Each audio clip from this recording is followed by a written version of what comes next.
Okey, dalam video yang lepas, cikgu dah tunjuk macam mana cara untuk kita menyelesaikan persamaan linear serentak. Video yang lepas, cikgu ajar kaedah penghapusan.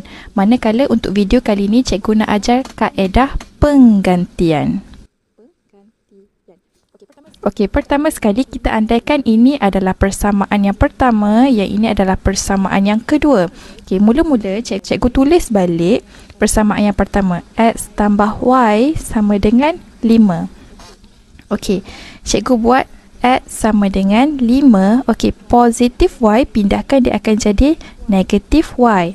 Okey, persamaan yang pertama ini kita masukkan ke dalam persamaan yang kedua. Ini adalah persamaan yang kedua kita. Boleh faham tak? Okey, lepas tu cikgu tulis balik 2X tolak Y sama dengan 22. Kan nilai X kita dah ada kan? Jadi kita gantikan sahaja. 5 tolak Y sama dengan 22. Terusnya adalah kita darabkan sahaja yang luar darab. Dalam 2 darab 5 kita akan dapat 10 tolak 2 darab Y kita akan dapat negatif 2Y tolak Y sama dengan 22. Yang ini persamaan yang serupa kita boleh selesaikan. Okey, 10 negatif 2Y tolak Y kita akan dapat negatif 3Y sama dengan 22.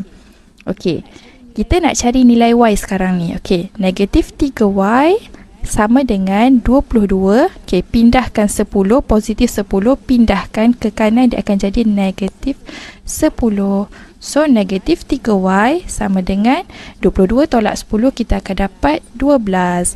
Okey, sekarang ni tak selesai lagi kan? Jadi, kita kena cari nilai Y. Y sama dengan 12.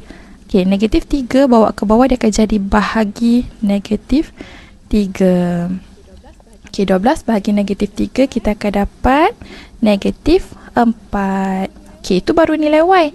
Jadi, kita masukkan balik ke dalam persamaan yang pertama. Persamaannya adalah X sama dengan 5 tolak Y. Okey, nilai Y dah ada kan? Maka kita gantikan sahaja nilai Y ini kepada negatif 4. So, X sama dengan 5 tolak negatif 4. X sama dengan 5. Okey, negatif-negatif akan jadi positif 4. Maka nilai X adalah 9. Nilai X kita adalah 9.